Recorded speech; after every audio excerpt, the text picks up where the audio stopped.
மதுரை மாநகராட்சி வளாகத்தில் 2வது நாளாக பணிகளை புறக்கணித்து தூய்மை பணியாளர்கள் தற்பொழுது போராட்டத்தில் ஈடுபட்டு வருகின்றனர்.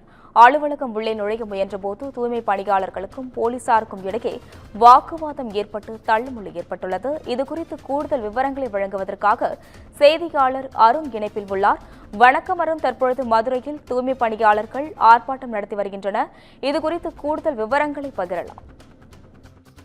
அஸ்வினி, மதுரை மாநகராட்சிக்குட்பட்ட 5 மண்டலங்களில் கிட்டத்தட்ட 100 வார்டுகள் அமைந்திருக்கிறது. இங்கு நிரந்தர மற்றும் ஒப்பந்த தூய்மை பணியாளர்கள் மற்றும் வாகன ஓட்டுநர்கள் பணி செய்து வரக்கூடிய சூழலில் பல்வேறு கோரிக்கைகளை வலியுறுத்தி மதுரை மாநகராட்சி மைய கட்டிட அலுவலகம் முன்பு தூய்மை பணியாளர்கள் 2வது நாளாக வேலைநிறுத்த போராட்டத்தில் ஈடுபட்டு வருகிறார்கள்.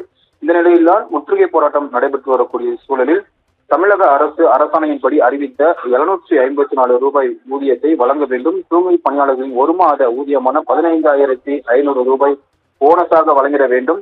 தூய்மை பணியாளர்களுக்கு வழங்கக்கூடிய ஊதியத்தில் குறிப்பிட்ட தொகையை பிரித்தம் செய்து கொடுக்க வேண்டும். மேலும் அவர்லேண்ட் நிறுவனத்தை வெளியேற்ற வேண்டும். நிரந்தர காலி பணியிடங்களை நிரப்பிட வேண்டும்.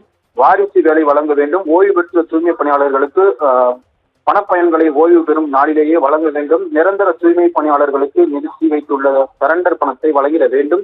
கனரக ஓட்டுநர்களுக்கு தினச்சம்பளமாக 900 ரூபாய் வழங்க வேண்டும். பிஎஃப் பிடித்தம் செய்த பணத்தை கணக்கில் வரவு வைக்காத அவர்லாண்டு நிறுவனத்தின் ஒப்பந்தத்தை ரத்து செய்ய வேண்டும் உள்ளிட்ட பல்வேறு கோரிக்கைகளை வலியுறுத்தி மதுரை மாநகராட்சியினுடைய 5 மண்டலங்களைச் சேர்ந்த 500க்கும் மேற்பட்ட தூய்மை பணியாளர்கள் பணிகளை புறக்கணித்து வேலைநிறுத்த போராட்டத்தில் கடந்த 2 நாட்களாக ஈடுபட்டு வருகிறார்கள். மதுரை மாநகராட்சி மைய அலுவலகம் வாயில் முன்பு தரையில் அமர்ந்து வேலைநிறுத்த போராட்டத்தை நடத்தி வந்த நிலையில் 200க்கும் மேற்பட்ட தூய்மை பணியாளர்கள் திடீரென மாநகராட்சி அலுவலகத்திற்குள் நுழைய முயன்றனர். இதனால் போலீசாருக்கும் தூய்மை பணியாளருக்கும் இடையே வாக்குவாதம் ஏற்பட்டு சிறிது நேரத்தில் தள்ளுமுள்ளு ஏற்பட்டது. இதனால் அந்த பகுதியில் பரபரப்பான சூழலானது நிலையிருந்தது.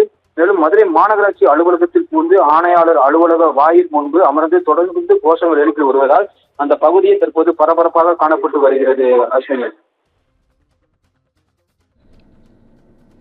கூடுதல் விவரங்களுக்கு நன்றி அருண்.